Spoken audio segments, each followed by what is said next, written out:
Dog was snoring. Awesome. Well, welcome guys back to 2Qs with Lisa Ward. I am your host. And today our guest is Miss Luisa. So go ahead and introduce yourself.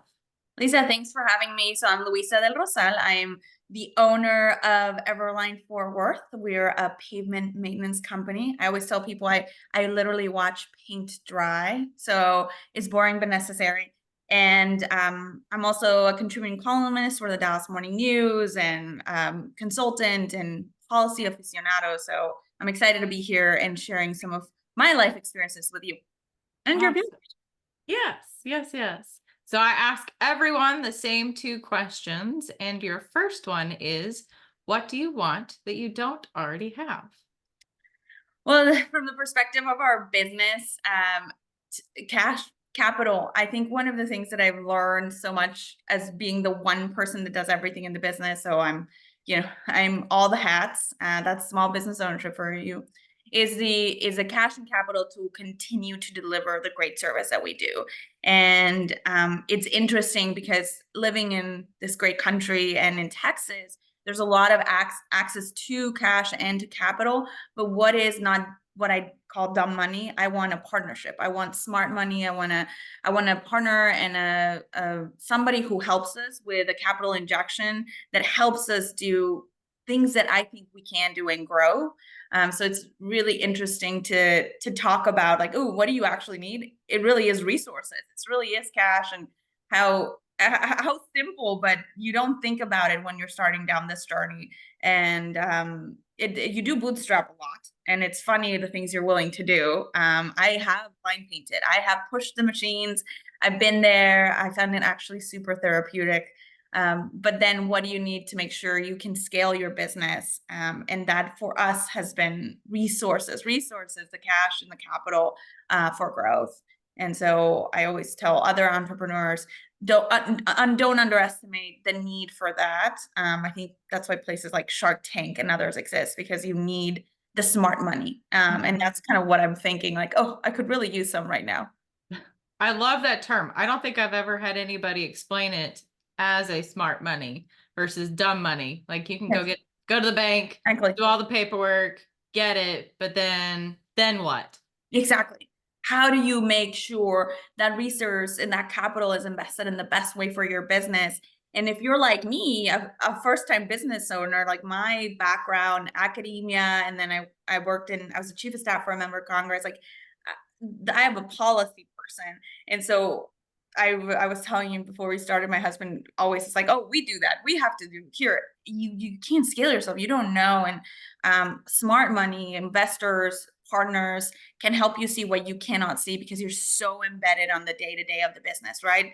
I do invoices. I run the crew. I do all these different things. That am I being myopic? And that's why smart money is so important to me. And they're like, this is what I need. I don't need just a check. I need someone that helps me understand how to best utilize capital to grow my business. Yeah. So that's why smart money. No, I am using that. Oh, good. I am I'm using glad. that little nugget. That's fantastic. Okay. Yeah. So you've alluded to what's holding you back from achieving that. So do you have a vetting process with how you're going to find the right smart money? Absolutely. Yes, I think the vision of growth is what I'm really like, who gets our business. So we're in pavement maintenance. We're actually part of a franchise system, which is fantastic because there's a lot of templates on how to make this work. Our franchise is from Canada, though, so there's some different challenges of like implementing it in Texas. So for me, having someone that understands Texas and can help me understand that our dynamics. I'll give you an example. Our franchise is based on Canada, which is a lot of asphalt and asphalt maintenance. Well, if you come to Texas, the concrete jungle, and what does that mean? And how do we expand to those services? And who are the competitors? So one of my vetting processes, can I find a Texan that wants to be part of this business and understands this business maybe a little bit more than I did, given that I don't have a background in construction or pavement maintenance. So that's one of the things. And two, honestly, it is also just, do they have the heart of an entrepreneur? Do they understand that sometimes I stay up till 2 a.m. to do what needs to get done, or pick up the phone for the crew. Our crews work overnight all the time. I pick up the phone in the morning.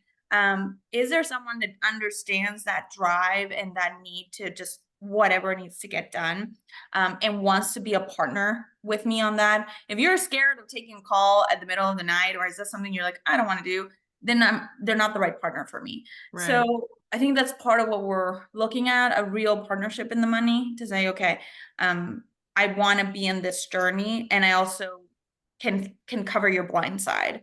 What is my blind side? What do I not know? What are some expertise that you bring to the table that rounds up our leadership team, our vision? So share vision and covering my blind side. I don't want somebody who thinks just like me or somebody who has my same background. Yeah. I need something different. Yeah. Have you done an analysis to figure out what your weaknesses are? Like, how do you know what you don't know? That's a good point. I haven't truly. I'm basing it on the challenges that I'm finding in me and my business development for the business. So Okay. what are the challenges I encounter? What are the questions I don't ask that later I find out, darn, I should have really asked that question. Like, oof, but I Learn don't the hard know. way. I Yeah. know. I was like, oof. And did it cost us money, or did I send a quote that was way too expensive because I didn't know how to ask that question? So I'm basing it a lot on experience. I lean on experience a lot. That is really important for me. So to me, it's like, how do I know what I don't know? I want somebody with experience in this industry, in facilities management and construction, and that's because I'm hoping experience had taught them things that will speed up our process of learning.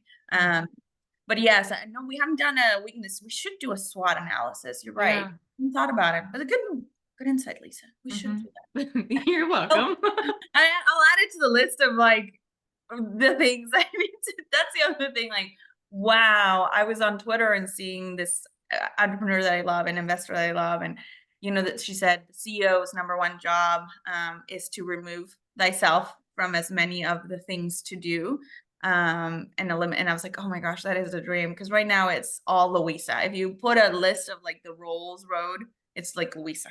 All of them. And our crew has this little face, and my husband has accounting, things of that nature, but everything else is like Luisa. And I'm like, okay, well, this is part of the challenges of why we can't grow, is because I'm still way too involved on every little thing. And that's something smart money will also help, is remove me from some of the tasks so that we can focus on growth. Yeah. Identifying a role that could do numbers 3 through 7 on Yes, that list. absolutely. And can efficiently do that.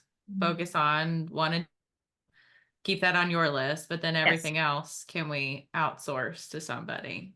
Totally. Absolutely. And bring the right team, the right employees. Because the other thing that's when people ask me like, well, why would you leave, your jobs and your other positions to do this? And I always answered, I'm building something for my family. And I think that's the beauty of business ownership and entrepreneurship. I'm building something that's not just for me, but for my family. But then I'm also building something for my team members. It is like one of the most rewarding things that I do is sign the front and back of a check of a person.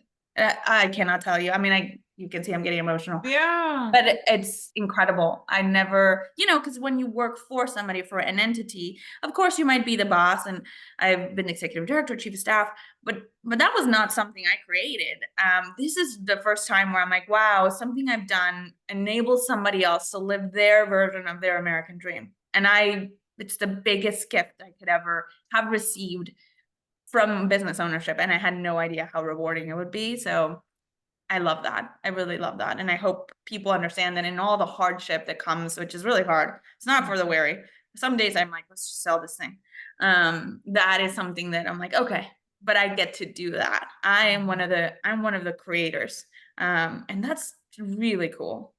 Oh yeah. No, I was having that conversation with somebody else this week. It's even through, it's that number 3 and number 4. We hate doing those activities, but through that, we are able to make such a great impact. You go back to the why. Why am I actually doing this? Yes. Yeah. Go back to your why. And you need to go back to the why all the time. I mean, and as a woman also, I think it's so unique. I mean, I laughed when we were sitting around a table with our first group of franchisees that bought into the DFW market. I was the only woman in the table. And Wow. it is, it's, and it's in a business construction adjacent. So I just tend to be the only woman. So that's also super exciting and empowering. It's also sometimes a little scary because I'm like, oh, I really don't know what I'm talking about. I'm like, because a lot of other owners have some expertise in the area, but it's empowering to say, hey, here's little immigrant Luisa, with a funny last name, Del Rosal, nobody can say it. Mhm. And I get to do this and be a woman owner, which is really cool. But that doesn't mean it isn't hard and it isn't lonely. There's not a lot of women owners I can call to say, hey, Right. this is unique. There are clients that don't feel comfortable meeting with a woman because they don't know that we know or that we know what's Really? going on. It does. It's just an interesting dynamic, and I'm sure it happens in a lot of industries. Mhm. And that's hard. But nobody can understand because I don't have other female owners that are like, oh yeah, that's something. That is an experience I've had, and here's how you overcome it. Here's how you work through it. So it's as empowering as it can be. It can be sometimes quite isolating just because there's very few other people when you're experiencing it in this industry. I mean, I think if we'd invested in something different, maybe, but here I am. I tend to be unique, Mhm. and add that I'm So young. So like with also, those, yeah, with those clients that aren't comfortable meeting with you, do you bring a male counterpart with you so that you're still present? Like, how did yeah. you overcome that? We sent our amazing crew supervisor because and again, this is an opportunity for him and his growth, which was an unexpected and awesome surprise, to be honest. Is just because he is the guy in the tools, he's the guy helping us deliver the work, but this Mhm. has helped him train, like, how do you talk to a client, how do you, and for him it's like a unique, he would never have thought he would get this chance. So Yeah. that's how we problem solve. Sometimes though, it's not the same because another for the bigger projects, the other owner of the business will show up, and you know it's a difference between my 25-year-old crew supervisor from a business owner. So it's that catch 22, and I think that's another reason why we're looking for an investor and somebody to be a partner, to help with sometime, again, some of the blind sides or some of the Mhm. things that are challenges, but happy to overcome and figure out how to overcome them. Yeah. And to be honest, is also having the self-awareness that it's okay. It's okay that that happens, and let's Mhm. figure it out. Let's How do we problem solve it? That is what business ownership is. It's not about my feelings. It's not about that. It's about how do we make this grow. Right. What's best for the clients? What's best for the Yeah, employees? Yeah. yeah, exactly. Prioritizing the service, prioritizing your business, and who, it's not about you. And that's Mhm. that's that's important to keep at the core and help, mitigate some feelings of like, oh my gosh, I'm so wrong. No, it isn't. It's not. It's fine. We can figure this out. Mhm.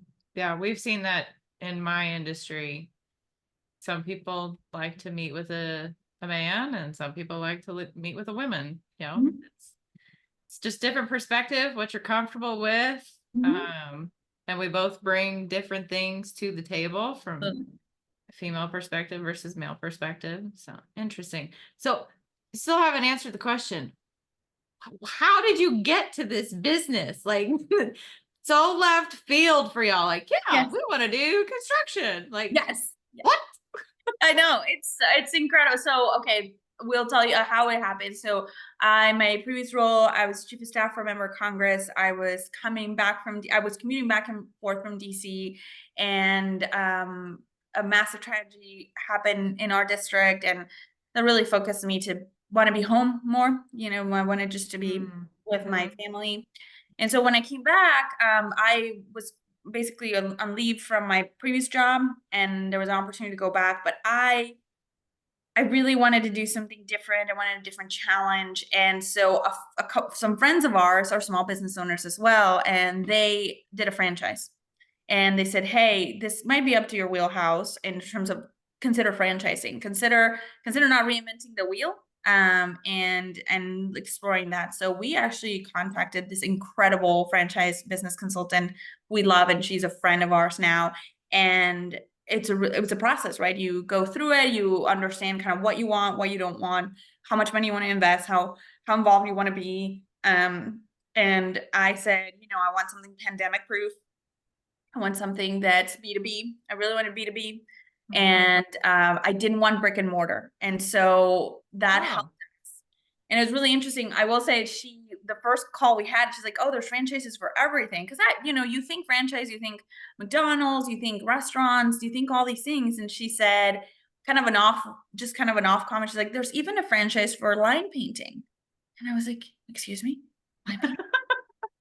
And I thought it was so funny. And I was like, I love to paint like recreationally. I paint by the numbers. I'm not talented or anything. Like I just paint by the numbers, but I love it. And I was like, well, that sounds fun.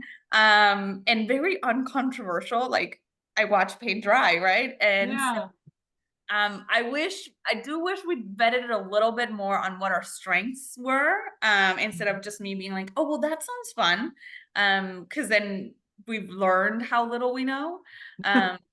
But that's how we fell into it. How we consider a franchise, and we went down this path of ownership. My husband has his full-time job, and if I could look back, I will say kind of what we talked about, doing a SWOT analysis of what we need. I'm a dreamer. I couldn't tell. Yes, I know. So I just was like, yes, let's do it. And I still feel that way, but I'm like, well, maybe something we had a little more expertise.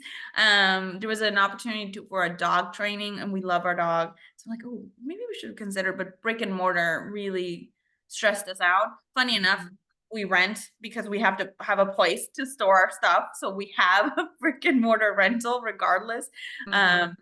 But that's how we ended up in this business. And we love, lastly, I'll tell you, we loved our franchise partner, John Evans, who's the creator of this.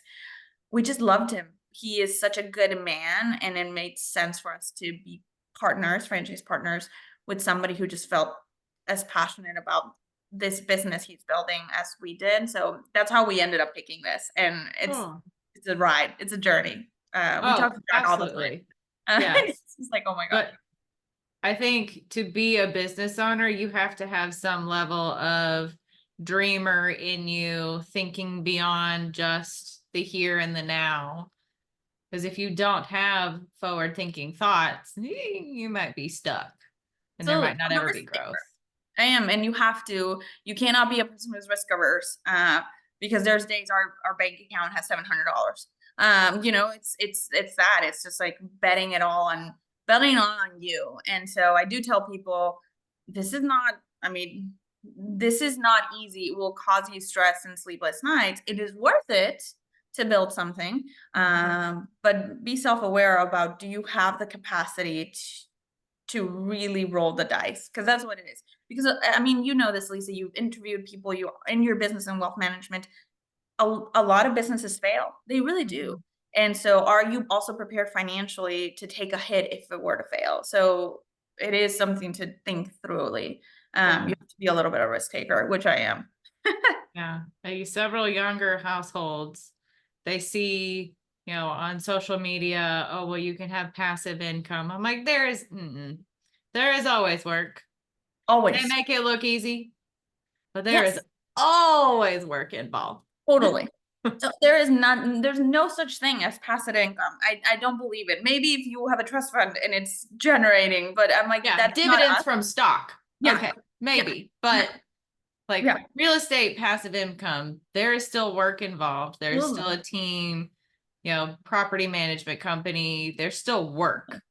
Absolutely. I think that's one of the things that, because we also considered investing in real estate and having a rental, and it is still work. Again, it is still what happens if a heater or something happens in your rental? You have to solve it. And I think most people underestimate the little things that happen that make it not passive. You make it very much an active investor. So make sure it's the right active type of investment for you. So you mentioned not wanting a brick and mortar. What was like the indicator for that as you were going through the process of, nope, don't want that? That was very much driven by, we're in DFW. It's growing like crazy.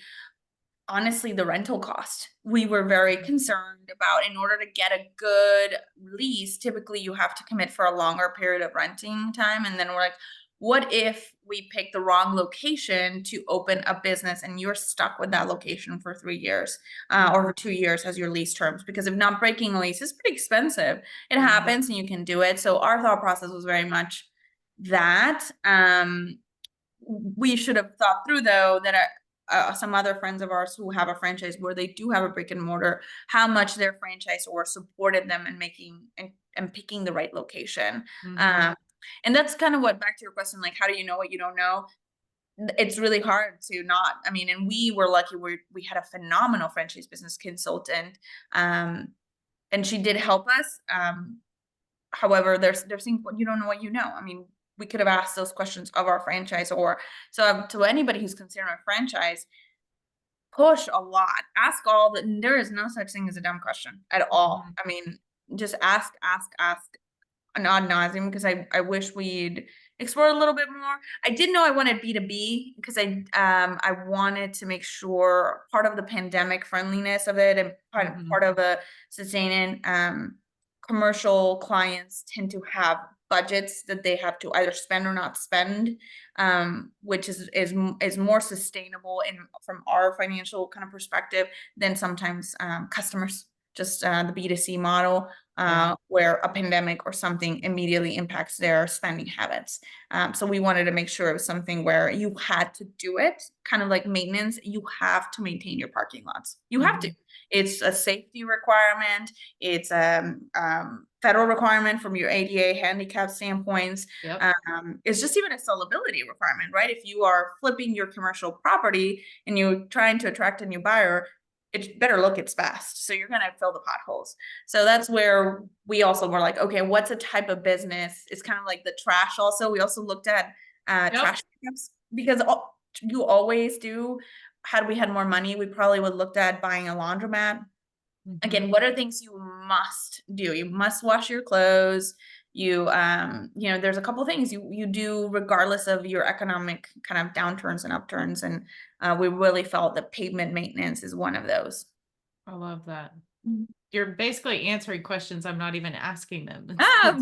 Good job. Good job on your thought process.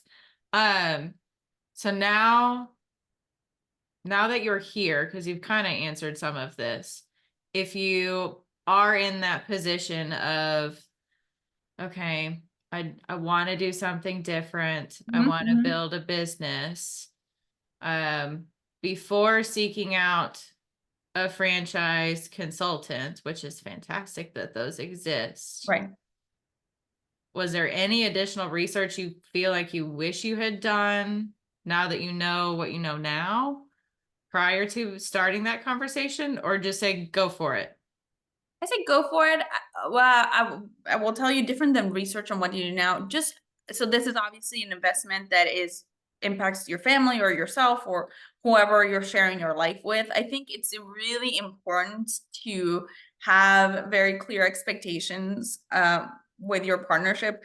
We knew that we wanted to invest in a business, one, because I wanted a new challenge.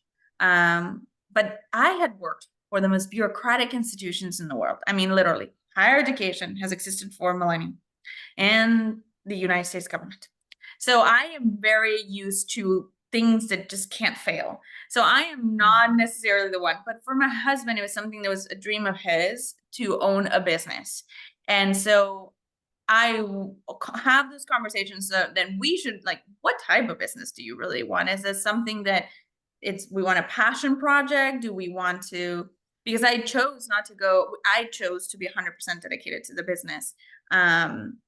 And so have those conversations of reality. Yes, I'm forward, go for it. I'm a risk taker, but I do think, I wish you and I had more conversations about what were our goals beyond building something for our family, like more like, hey, how much of our time do we want to spend on this? What does it actually mean to be 100% in? How much time can you give it? Is that something I'm comfortable with? That is, I think, the investment of, I tell my student, I teach a class, You have your time, you have your resources, you have your expertise, and at different points in your life, you have more of that to give of different things. You know, you have sometimes more time, you have sometimes more capital, sometimes you have more expertise in whatever you do. I wish we'd sit down and said, okay, here's where of those three things, what we bring to the table at this point for this business, does it make sense for our family? Because I think that was an important discussion to have. To understand what we wanted to do, because business ownership, depending on the amount of time you want to give it, double that. I mean, if you think you're giving 100% of your time, 200%, like there's Yeah. no, so just be aware of that. And if that's what you are wanting to do, again, like we said, there's no such thing as passive, but there is 50% ownership, right? There is, you know, I do X and I hire a GM. When we were building our plan, we should have thought we should hire a general manager so that we're owners, owner operators, but not also general managers, where I take every call, I'm always there. And we didn't build it into our budget. So then we were caught with that cash need later on. So that's what I would ask. Think of your time, think about your resources, think about your skills, and based on that, make sure you pick a business that makes sense for where you are in your life with those three things. Yeah. Working on the business and working in the business Totally. is really hard to separate. Exactly. You just hit the nail on the head, Lisa. That is that's the difference. And I hope more business owners and more female CEOs listen to that distinction, because I think as women, we're doers. I don't want to put a blanket, but it is true. We are doers. And so sometimes it's hard for us to separate, like, hey, no, this is a moment where you have to be an owner, not the weeds, because what decision you take now will have a long-term impact, and you can't do it distracted. So you hit the nail on the head. Working for the business, in the business, on the business. Those are three things that are very different. And I wish we'd analyze that before investing in them. Why you and not your husband in the business? It just happened to be that I was the one that was kind of in a transition period, where he was in a very stable point in his job. So yes, and that was another thing. Should we have waited just a little bit so that we could have flipped, and maybe he would have been the male that we needed running the business? Yes, absolutely. But it was a time moment where his time was so well allocated, that we decided, okay, I'll do it. I'm looking for a transition. And why not challenge me to grow? Honestly, it's been a challenge to grow. As I said, I'd worked for places that are like, stand the test of time. So it's been really what a flip for me to go from, United States government, where we're like, we're good, too big to fail type deal, to, oh, we're really small. It's really easy to fail. It's just one decision away from failure. So what a learning opportunity for me. It's really been like, whoa, this is incredible. And I have so much respect for the people that have built in this country. Like, I'm like, wow, I can't even, I mean, now we have so many resources available to us as owners, but I think about even 20 years ago, whoa, like how brave. It takes a ton of courage, and it makes me so grateful for the people that came before me and have built really cool things. And it's possible here. It's possible in the US. Okay, I'm going to challenge you. Yes. That exercise of what does my family want? What do we need? What does the business need? Do that exercise with your husband. In-depth conversations prior to adding another person into the mix. That's a good point. That way you know who you are right now, what your future is, so that when you do bring in that next partner, and you could also have those questions within your interview process. Right. So if their goals are not aligned with yours, yes, right off the bat, they might come with the most capital and the most bells and whistles, but if they're not aligned with what your, future goals are, it's not going to be a good fit. No, you're so right. And it's a good challenge, because it's the same conversation, right, that we should have had prior to this, so that we could understand more about our time.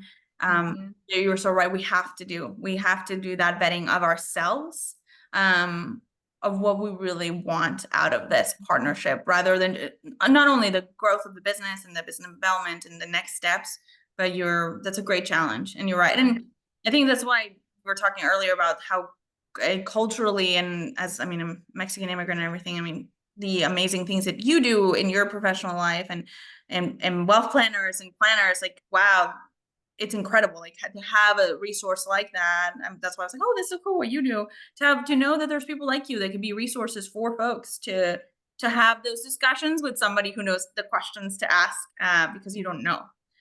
So anyway, thank you for the challenge. Thank you for what you do professionally, because I think it is super impactful for the lives of people, in a way that transforms their lives and builds wealth and prepares them for the future, which is what we need to do. Yes. No, absolutely. That's the why. How did you already know that? Yeah. Exactly, right?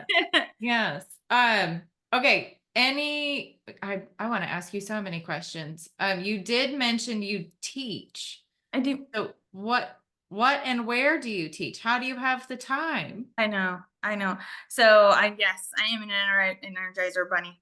I really am. And it's, again, one of the challenges of running a business, and also having your own financial commitments to your existing household, which is something I think is important for people and owners to take into account. Because we have financial commitments. So we always knew that I had, and I've always done like a majillion things. So, I do consulting, I write.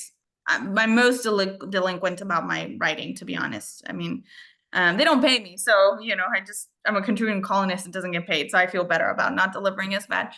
I think the editors might think differently, but I love them. So I teach. So before going to U.S. Congress, I ran 2 research centers at a local university. As the executive director, I was there for a decade. Loved it. It's my home. One of the centers I founded. So I'm still tied to those centers. That's my home. Okay. And so I teach a class for undergraduates in public policy, international affairs, which is my focus and my expertise. And I do. I only teach in the fall, and it's 10 of the most brilliant young people. And gosh, it's so much fun. I tell people there's nothing more terrifying, because they're so smart. But they're so desperate for knowledge and wisdom, and you're there and you're responsible for delivering. And so I'm like, business, running for office, everything is easier than having these bright minds have expectations of you. So it keeps me so much on my toes, and it's so rewarding, because it pushes me to always be at my A game. So I don't have time for that. Well, I make time for it, because it's, again, as you can hear from this, I love a challenge. I love things that keep me on my toes and growing. And that's one of the best parts, because you can't slack off. Every single time you're in that classroom, you have to deliver, especially, it's a smaller class. It's 10 at a time.